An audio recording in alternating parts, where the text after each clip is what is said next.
Hello. Thanks for tuning in. I am Lisa J. Stocks. If you're not subscribed and you enjoy today's show, make sure to subscribe, hit that notification bell, and uh, stay updated on all my upcoming live streams, videos, shorts, all of that. So, hello, Anthony. Thank you for tuning in. Um, so, today I'm going to talk about what's been going on with the stock market. First, I'm going to start with um, the stock market often has a very low rate of return when it comes to the month of August. Historically, this is how it's been. But after August, it goes down even more, and September is usually a negative return when it comes to the stock market. We just kicked off August just on Friday, and I'm going to touch on how we ended the month as well as how um, the factors that led to it being going in the direction that it is currently, and just a few questions that I've come across recently and what my response was to it. But always remember, I am not a financial advisor. I'm just sharing my journey here, and make sure to reach out to a professional concerning your portfolio if you want that type of guidance. Now, thank you, Vincent, for tuning in and giving me that first super chat of the day. I appreciate you. And let's get started. And Dr. Caroline, Fast Eddie, everyone that's tuning in, thank you so much. So I already did my first call to action. If you haven't already, give the live a thumbs up. So let's get started with August versus September. So the stock market usually struggles during this time period because there are fewer people buying stocks, making the prices jumpy. It's the end of a quarter. September brings the stress as investors sell off their weak stocks and do that rebalancing to their portfolios. And we've seen this throughout history.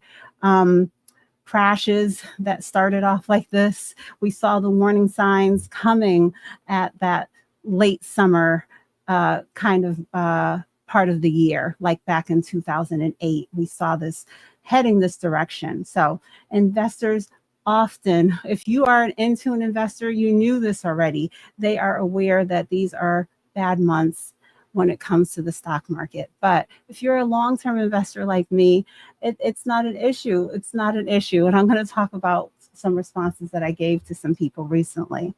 But on average, September, the S&P 500 is down 1%. And this is, when I say historically, this is going back to the 1920s. So on top of this, of course, right now, 2025 has been a very eventful year when it comes to the stock market because of the administration and, those factors that we've been going over for months now. But let's see. Right now, we just, as I said, we just kicked off August 1st, and the S&P 500 fell 1.6% on Friday. So that's where we ended the week. I know I have a picture of the heat map here. I had it pulled up for something else, but yeah. So this right here, that decline there, that is September. That is what a September looks like historically, going back to the late 20s. And this is the heat map where we ended on Friday. You see, it's showing very pink. I know you can't see it that well. Oh, that's a little better. See that? There was barely any of the indices in, not the indices, any of the sectors in the green as we ended the week. And what has led to this? Trump's tariffs. There were new taxes on imports from China and Canada and other areas that have made, that is going to make that shift to make things more expensive. And things like this is what makes investors nervous and brings to that tension that draws down the stock market as a whole. Now, another thing that happened at the end of the week is we got that jobs report, and it was weaker than expected. So fewer jobs equals less spending. And again, that is another factor that lowers the stock prices.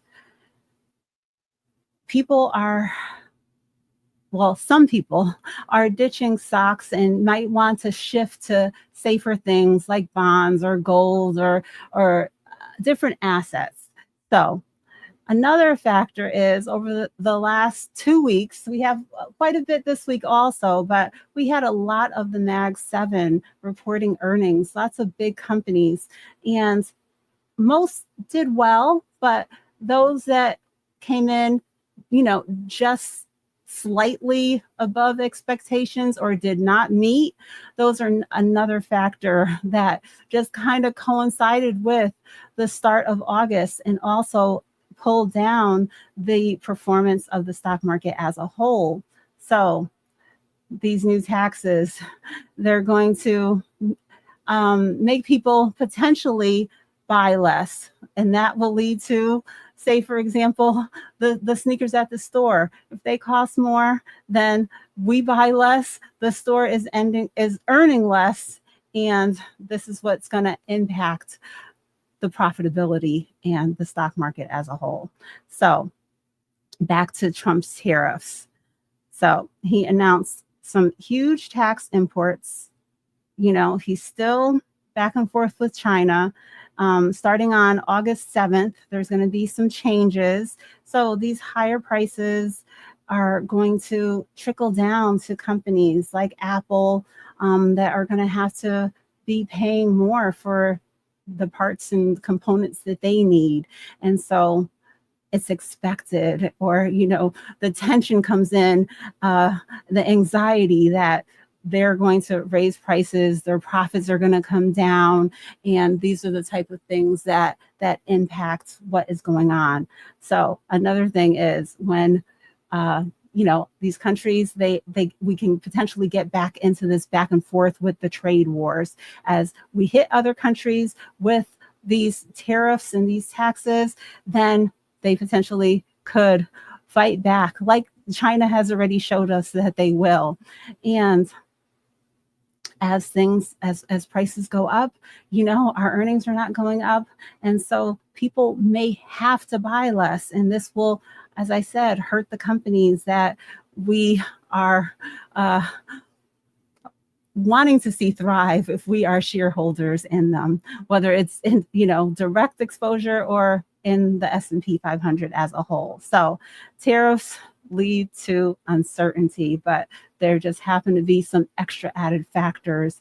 And with Trump being in office, we just never know what he may do and what changes may come about that have also in the last few months rocked the stock market much harder in certain months than historically we had been seeing in the past. Look what we went through in April, and we've seen a huge turnaround since then. But this is the normal part of the year that we're getting into, where we always would see a slowdown. But who knows? If Trump does something out of the ordinary, we may see an even harder than the numbers that I'm giving of a 1% decline. Usually it might be more this year around, but we will see. Now, I was looking at an article and it was saying that right now it's feeling like markets back in 1987, and that is a time when the stock market crashed hard. So I think this is where people's worries are coming in. After like last Sunday, I was saying, we were in that place of you should be the richest that you've ever been. We had many all-time highs over and over again with the S&P 500.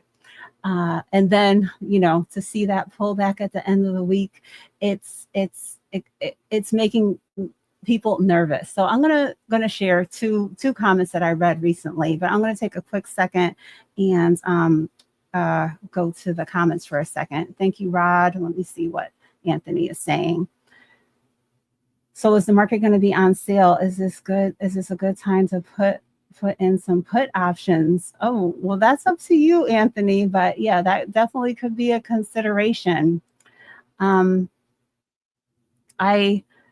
don't do much charting and choosing of my options contracts. I have many mentors and coaches that I can rely on in order to do that. But yes, with their guidance, if that's the direction, I definitely will probably be doing that over the next 8 weeks or so.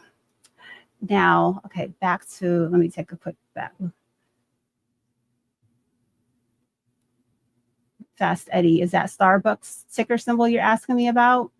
I do not have Starbucks in my portfolio.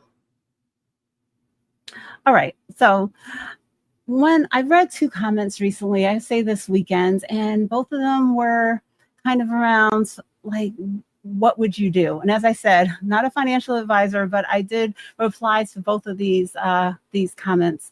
And I don't know the backstory when people ask the question. It's just so high level because they're not telling me. Are we talking about a taxable account? How long have you been investing? How long have you been holding? I'm assuming that it's not long because the comments are usually something like this. What should I do? Is the stock market going to tank? Should I sell? Should I get out now and buy back later? And and this is my answer. Not knowing exactly the details, like I said, if it is in a taxable account, I'm not inclined to sell my investments and take on the tax implications for the investments that I've put in the work and chosen to put into my portfolio. I'm a long-term investor. If it's a trade and I knew it was going to be a trade from the start, then that's one thing. I do have a couple of positions in my portfolio. Yes, I would be willing. I have a stop loss on them, and I will be willing to sell them before holding on to them for a year. But that was the intention with them. I knew that they were not of that quality, of that stature, that they were long-term buy and holds. I won't say buy and hold forever. I'll say buy and hold long-term. They were not that. I decided to invest into them, but if things make a turn, they are things that I'm willing to cut from my portfolio because I'm not willing to let it go down by a drastic amount and potentially it never come back. So I've done that before in the past. It won't happen again. So those are not those type of quality investments that have proven themselves. Now, when it comes to I'll start with one of the most stressful ones, volatile ones, things like Tesla.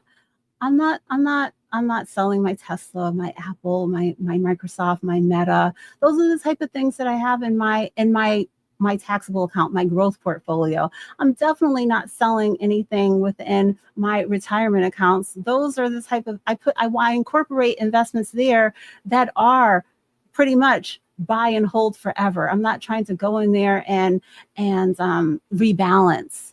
Those are supposed to just reinvest the dividends or any payments that come in and just build up like that. Now, when it comes to my taxable accounts, yeah, most of my portfolio are those long-term investments that I'm still building into. And so I'm not going to sell because of these type of pullbacks. If you watch my channel, even my shorts will even show you. I think Rob is in the chat. I had a short that one day we were joking, we were in a live together, and he said, Lisa, on Sunday, you said that you were waiting for NVIDIA to get down to about 103, and that if you did, that you were going to buy more. And it dipped down below 100 at this particular time. This is last year. And that's the place that I'm in. If it's a quality investment, and like I went heavier than out of this year in 2025, my heaviest investment time period was probably that Monday and Tuesday after Liberation Day back in April, because yes, there are certain positions I knew that I'm still building into. And I took that as an opportunity, and they have turned around. And it's okay. I'm okay with holding. I wasn't. It's not even from April to now. I'm still holding. I may hold on for many, many more years when it comes to those investments. So yes, I'm going to take those dips as opportunities. But what really matters is knowing what you're going to hold and what you're going to treat in this way in your portfolio. Now, one of the people's comments that I was looking at recently, they mentioned two cryptos and two stocks. They mentioned Ethereum, Bitcoin, AMD, and Nvidia. So I shared with them I have three of those in my portfolio. I do not have AMD. And I have a small position when it comes to Ethereum, much smaller than I worked on with my XRP and Bitcoin, for example. But when it comes to crypto, I invest what I am comfortable dealing with those type of fluctuations with. And Nvidia, whether it's Nvidia or some of those other NAG7 names that I mentioned, those are long-term holds for me. So it's not a problem for me to buy when there's a pullback, as long as the fundamentals of the company are still there. I know that the things that were going on with the tariffs, this administration, earnings season, there may be pullbacks, but I'm okay with that. And I'm thinking long term. And I think that some people need to zoom out when it comes to their investments. And like I said, I don't know everyone's starting point. Sometimes when I get a comment, and I don't go back and forth to try to get more detail, unless, it is someone that I'm having a one-on-one with, and they're willing to share. But yeah, we have to take our time when it comes to investing. And that's why I really, I try to touch on, I have to remember to keep on doing it when I'm doing videos. If I have a starting point, if I do share my current results, I try to throw in there how long I've been investing for. Now, that's just a reference, because everyone is going to have a different starting point. Just because I'm up 70% on a particular investment doesn't mean that you get started now and in 3 years you're going to be up that much. But I just want to share that, because most of the time it didn't happen overnight. You may have to go through a time period when, if you start investing right now, yes, you may be in the red for a couple of months, but you have to think about the long-term picture and put the work into deciding what you're going to be holding into your portfolio. And then that's what matters. And, investing small, I'm a big advocate for that. No one needs to be left behind with the opportunity of investing. Things have changed. Things are so easy now. No fees, accessibility for everyone to buy fractional shares.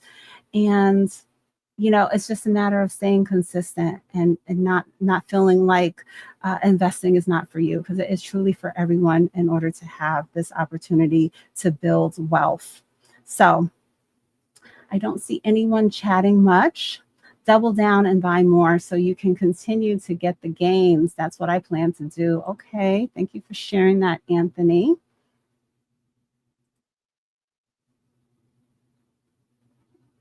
Thank you, Nija, for giving the live a thumbs up.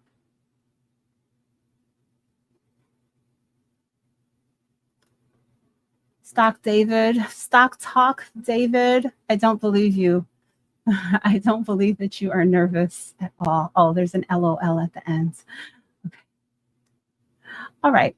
So guys, feel free to leave me any comments or questions. But yeah, I just wanted to just hop on and talk a little bit about that, because investing it's not a week to week thing. It's not day to day. I do keep my eye on the market, but I don't want the rough times to turn anyone off to investing, and you have to give it time.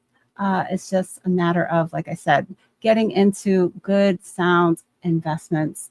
Maybe if you're newer to investing, relying on those broad ETFs, low expense ratio, basic investments that are beginner friendly, that you kind of can't go wrong with, that have proven that they always recover. So, and I also wanted to share, like I said, with the comments that I've read recently, I always prioritize making sure I have my emergency fund so that I don't run myself into debt, and I'm not looking at my investments as a source of, paying a bill if I run into any issues. But after that, when it comes to investing, my first and highest priority is retirement. So those tax advantaged accounts that I can build up and focus on to take care of my older self. Now, a couple weeks ago, we were talking about that big, beautiful bill and some of the changes that were going to come with it, and we touched on the changes to Medicaid and food stamps, or SNAP, I think it's called nowadays. And it's really showing me that more than ever, I've already had this goal of focusing on building up my portfolios, whether it's for retirement or early retirement. But it's really showing me that I don't know how historically. I need to do a little bit of research on this. When an administration comes in and makes these type of changes, you know, will the next 2 or 3 do anything to undo the changes that he's making now? If not, potentially when we get to these retirement ages, some of these things could still be in place, and we have to be ready to be able to take care of ourselves, deal with our bills, and make sure that we're investing heavily enough to combat inflation and all the things that we're seeing, the trends that could happen with our expenses going up so drastically. So let me take a look. Amazon took a hit. Yes. Oh, I am, but going anywhere, going to ride it out and let those dividends reinvest. Yes, yes, yes. I'm looking forward to seeing that special that I was hinting at when you share a 1 month growth, 1 month of dividends hitting $1,000 in your portfolio. Oh, IPOs. What IPO? Fig? Fig is the only IPO that has been on my radar recently, and I did not pick up any, not even 1 or 5 shares. I didn't, but I did a video. I was actually on someone's show. It might have been Sledge, and one of the first questions he asked, he was like, "Lisa, about it, he said the date. On such and such date, you did a video," and it was a long time ago. And he said, "You did a video, and it was like 5 places that you won't invest your money. So let's talk about it." But Sledge doesn't tell you ahead of time what you're going to be talking about. And I was like, Sledge, you could have let me, refresh on that. But, off the top of my head, I know that in the video, I was talking about crypto and IPOs and penny stocks. And it was more directed to a newer investor, because I don't want people to think that you have to start there, because you have to know how to let me bring this back to what Anthony's bringing up here. An IPO, initial public offering. So Fig, for example, this company just hit the market, I think Friday? No, maybe Thursday or Friday, I'm not sure. And yes, it took off. It really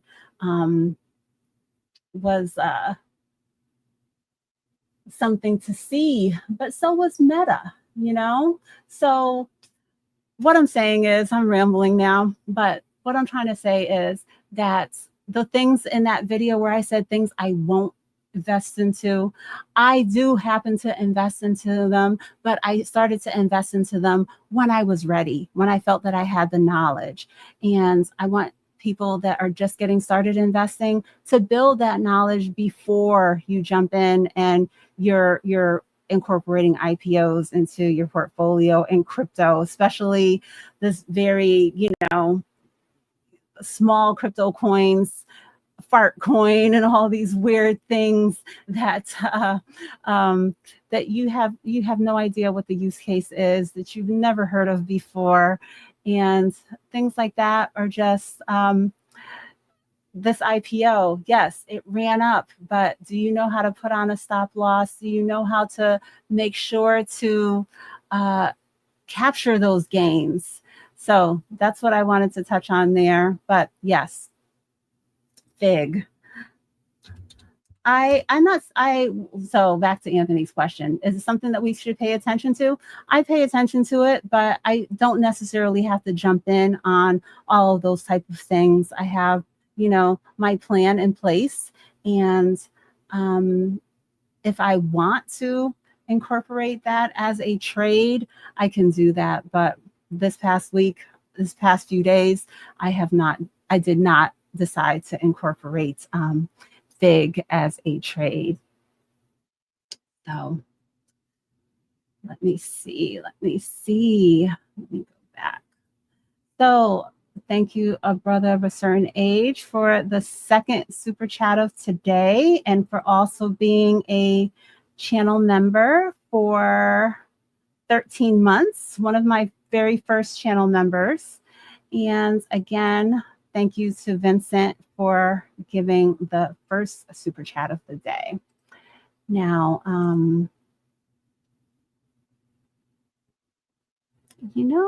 this StreamYard. Thank you so much. We do greatly appreciate it.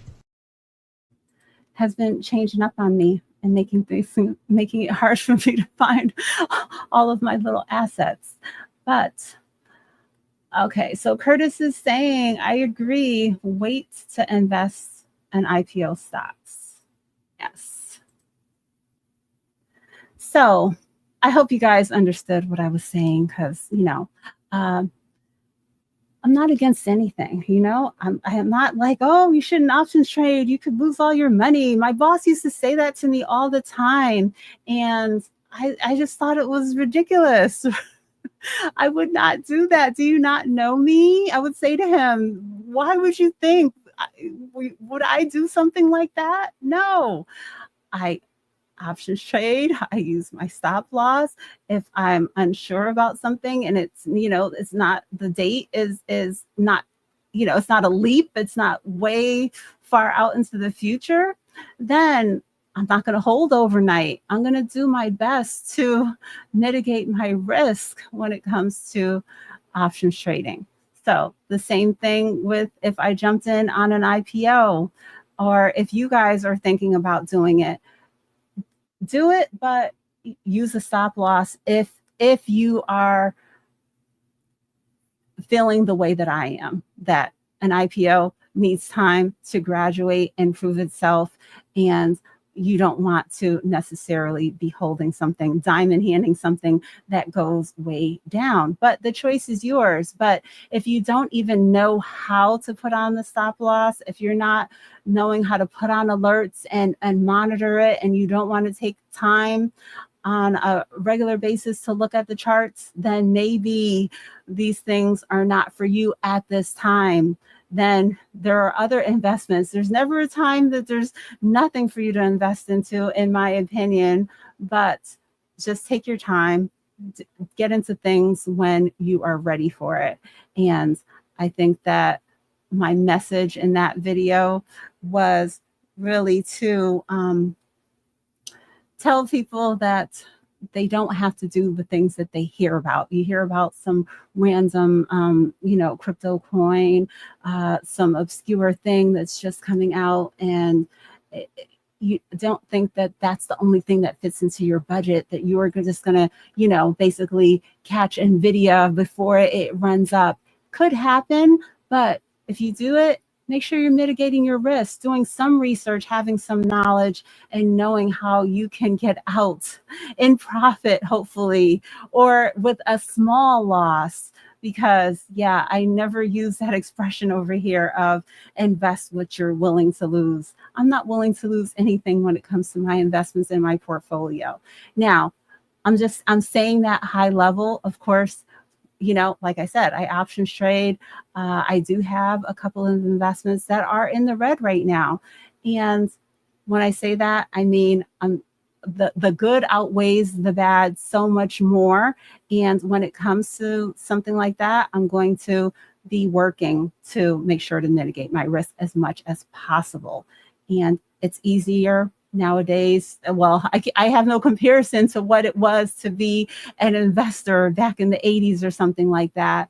But if you understand and take advantage of the features and everything that are right at our hands, you can use it to help you to stay on track with investing, as well as cutting out of your investments, because the app can do it for you. The features in these websites can help you to stay on track with what your goals are. So, for example, it drops by 7%, sell it. So, whatever your tolerance happens to be. Okay.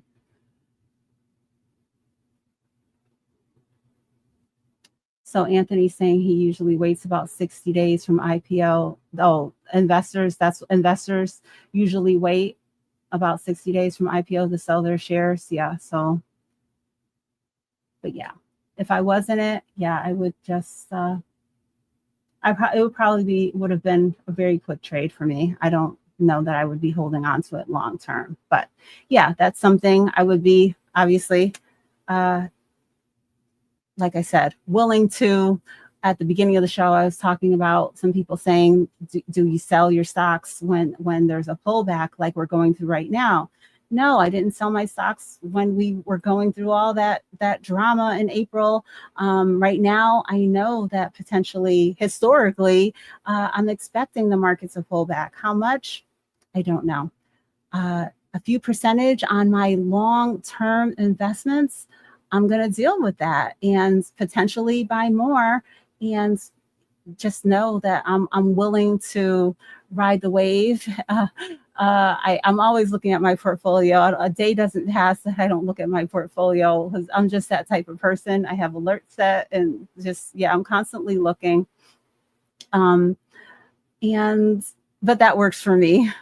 And but I'm not looking and selling. I'm not looking and getting too stressed out.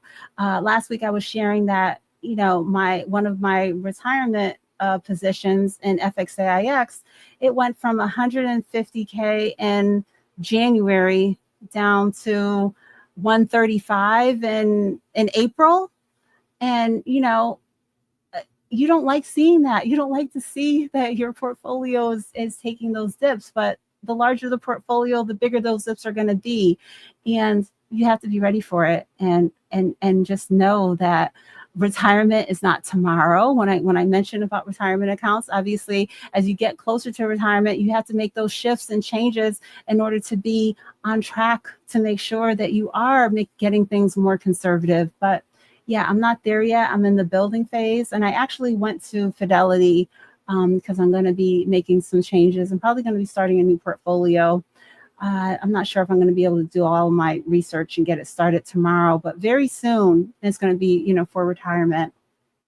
And I was talking to the advisor there that I met with for free, by the way. Let me just throw that in there. Because there's a local branch. So I made an appointment and I went in to talk to someone about some changes I needed to make. And the thing is that I said to him, I'm going to do this for 5 years. And I said, listen, I have a handle on this and I understand. And even though I'm saying 5 years, I know 5 years might be 7.5 years, depending on what's happening in 5 years. Just like, none of us could foresee that Trump was going to get back into office and bring about these tariffs. We couldn't see that there was going to be, COVID-19 and all that we went through with that. So I understand when it comes to the timing in the stock market that things can happen, and I'm going to be ready and mindful and watching and making the right decisions for me when it comes to my portfolio. But we have to give our investing time. And I keep on wanting to stress, though, know what you are invested into. There are some investments out there that no matter how long you wait, they're not turning around. You might just have to cut your losses.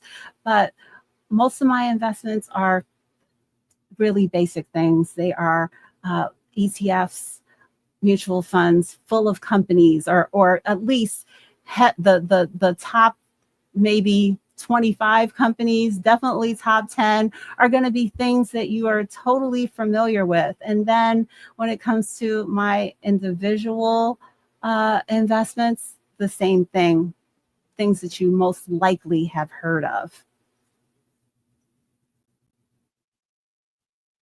So I have been content with my Tesla position. It swings from 225 to 235 with no gain year to date. Yeah. So mine are ETFs and quantum. Yes. I knew that about you, Anthony.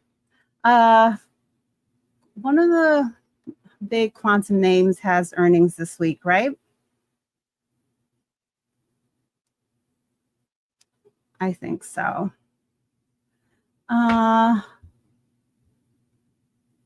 So yeah, Tesla. I was my daughter's portfolio and mine when it comes to Tesla. We were both up over 100% just a few months ago, but now I would say we're both up maybe about 70-ish%.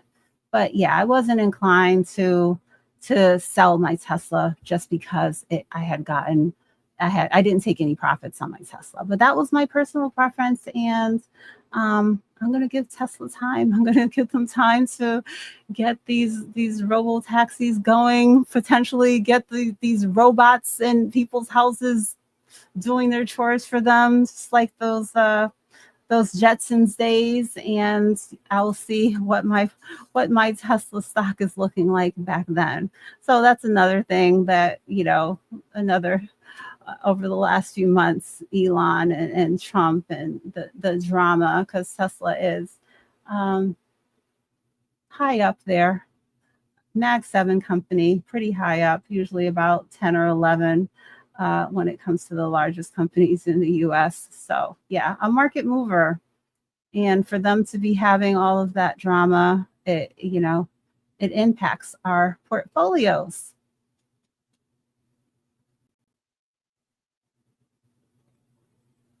So back to some of my notes. So I was referring how the market is feeling like it did back in 1987.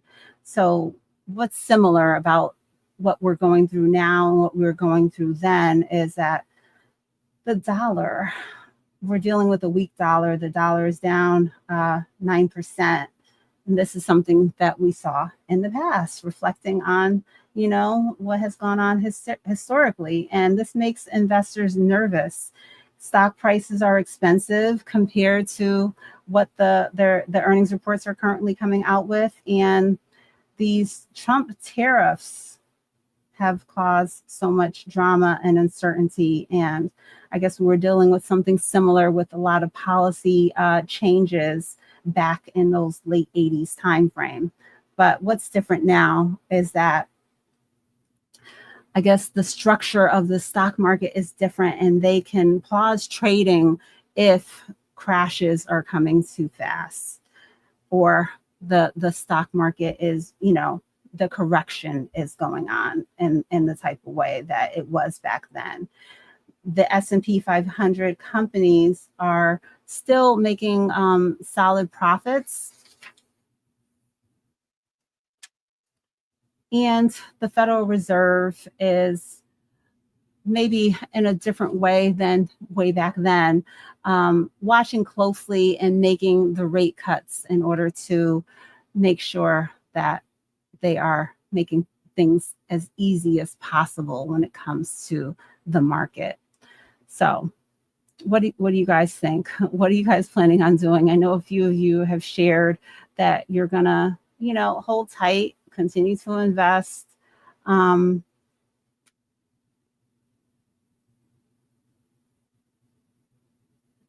but what is your thought process of what we potentially could be going through in the next couple of months? What did you do when the stock market was so drastically down back in April?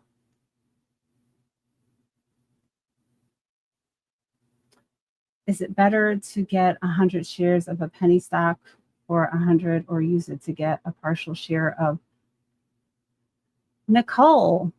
In my opinion, and as I say, as I want to reiterate, I am not a financial advisor, but when it comes to my portfolio, I would invest into uh, a quality ETF, a quality company that we all know and have heard of, that has proven itself uh, as a long-term position to be able to hold on to. Um, with my initial first investment of $100. If anything, maybe $5 would go into those speculative things. If I was doing a breakdown on 100, yeah, I would lean towards going with something that, yes, a Meta, a Palantir, yes. But what is your thought on that? What would you do?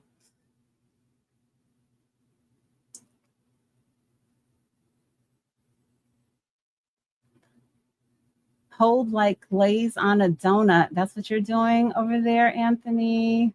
I'm going to hold through volatility August and September. Okay. Okay. A quality company for sure, and keep investing when you can. Okay. So, David, I think he's chiming in on your question, Nicole. Um,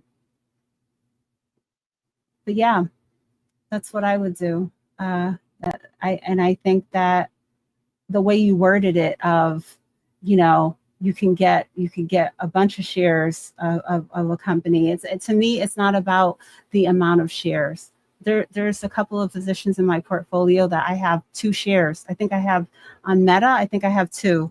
Microsoft, I have 3 shares, because they have a slightly, higher uh, share price, but I don't let that bother me. If it's not gonna, based on my budget, I'm not going to jump in and pick up a full share of Meta, most likely at $750. So if I go at it $25 at a time, $50, maybe go more heavily when the price is down 3%, 4%. I set myself alerts on those days. I might go a little bit heavier, but it's about the quality of the investment and the percentage growth that I can gain from investing into it. Now, if you find that penny stock that you believe in, you've done your research, like I said, I might invest into it, but with those type of investments, I'm going to have my stop loss on, and I'm not going to be willing to, if something happens like with Liberation Day and these tariffs, I'm going to have it tighter. I'm going to have a stop loss there in place in order to make sure that I'm never holding it and it goes down 10, 15, 20%. And I could be waiting for who knows how long for it to come back. Now, I don't have a stop loss on my big name companies like an Apple, a Microsoft. I'm willing to take that fluctuation, but it's usually not anything too drastic. And I have the confidence in those companies that they're going to recover. So It's all about the percentage. It's all about percentages. Yes, yes. So I'm glad that I embraced that. I know you guys, if you guys have been here before, you've heard me say this a few times. I'm glad that I got that out of my head. Like I have to buy a full share.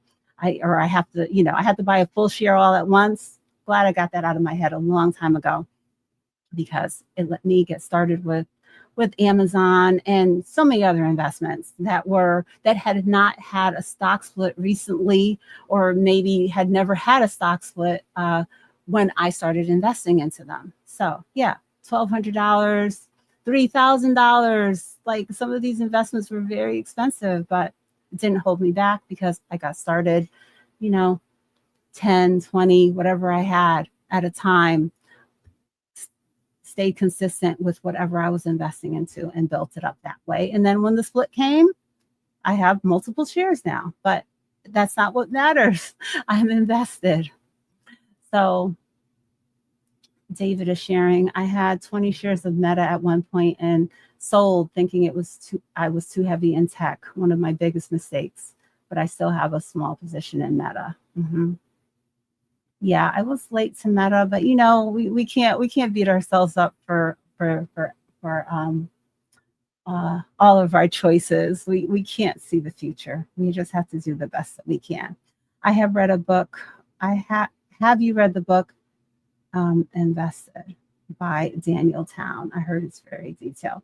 I have not read that book. Has anyone in the chat read that book? Amazon is up 90% since its split in 2022. It's worth quality over quantity. Yes, I agree with what Curtis is saying here. Yes, but I don't know. Like I said, I'm here. I'm just sharing my journey, and I've learned a lot over the last few years. I got started out as just being 19, contributing to my company's 401k, not really having an understanding of what I was even invested into. But I'm glad that I've taken the reins when it comes to my retirement accounts, as well as started investing outside of it. So it gives me the opportunity to have investments and really grow my money in a way that I would not be able to by just having that high yield savings account. And, I'm okay with when I do get around to selling some of my stocks to buy my next car, or at least contribute to my car payments, or with the car down payment, I should say. Whatever those funds may be used for, I'm glad that I'm on track and building and growing my money in a way that I didn't have the knowledge and I just didn't have it when I was younger. I didn't see other people doing this, but now I am. And I created an account for my daughter, and I hope that she is able to hold on to it and continue to build into it, and that it can give her a head start in the future. So Miss Frugal, do your grandkids, or I don't know how many you have. I know you have a granddaughter at least. Does she have an investment account? How's that going? Will you be explaining to her about investments as she grows up, saving and budgeting, I'm sure? Okay. All right, Anthony. Thanks for checking in. Appreciate all the good info. Thank you, Joyce. Okay.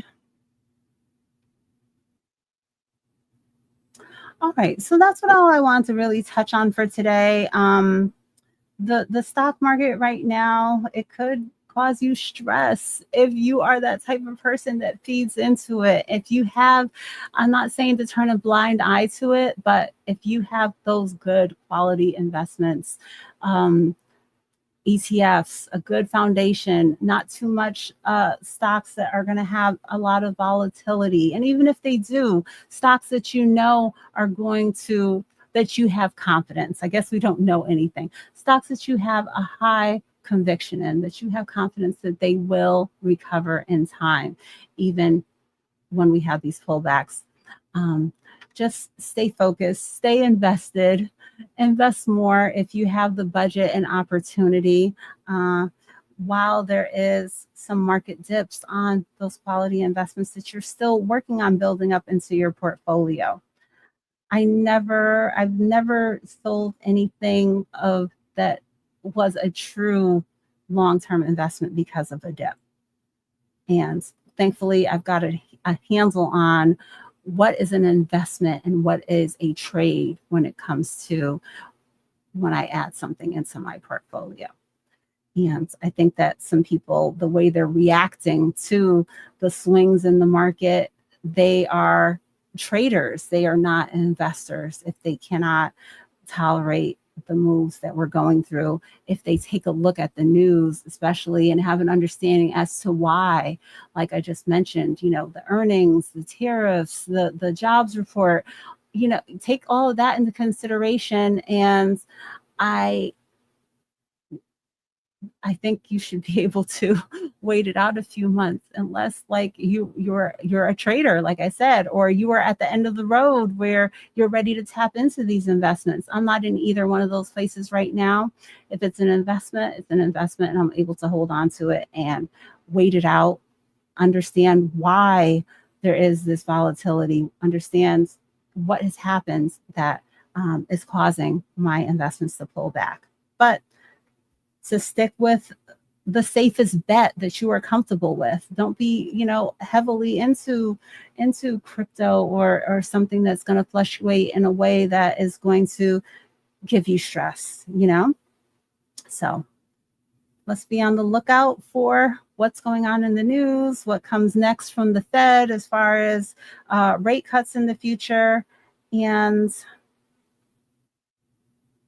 I'm going to keep on investing. I'm going to keep on buying stocks. I'm going to adjust my alerts based on what I'm seeing going on in the market and be ready to take advantage of whatever opportunities are ahead for me, whether it's, definitely I'm always investing, but if there's options trades, opportunities, I'm open to that too. And I will be ready to take advantage. So, okay, just taking a quick look. All right, so guys, if you've never been here before and you've enjoyed the conversation today, this is all we talk is investing, saving, building wealth, staying out of debt, repair your credit, just be on track, whatever stage you are when it comes to your financial journey. Those are the type of lives, videos, and information that I share here. So if you enjoy that type of content, make sure to subscribe, hit that notification bell so you can keep up with all of my videos and live streams.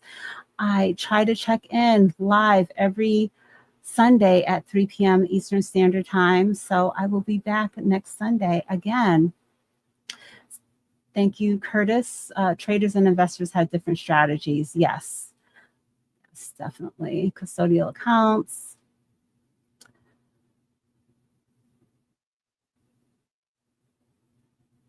I'm taking a look at the one's comment here. She asks, "Are you an investor?" And she's a follower. And she follower Lisa J Stocks. After our talk, I told her who I am.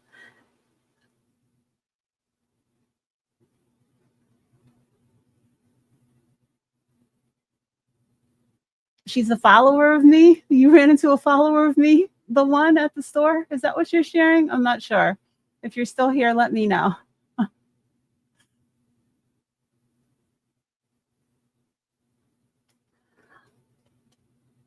Okay, I don't know if the one was still here. That was at 3:51.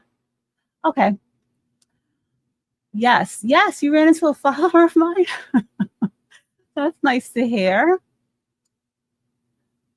Okay, so I'm going to wrap it up again. Thank you to Vincent for that super chat, a brother of a certain age for the super chat, as well as being a channel member.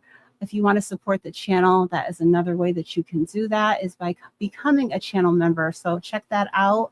And thank you guys for tuning in. I will be back next Sunday, but hopefully I will be dropping some videos throughout the week. So be on the lookout for that.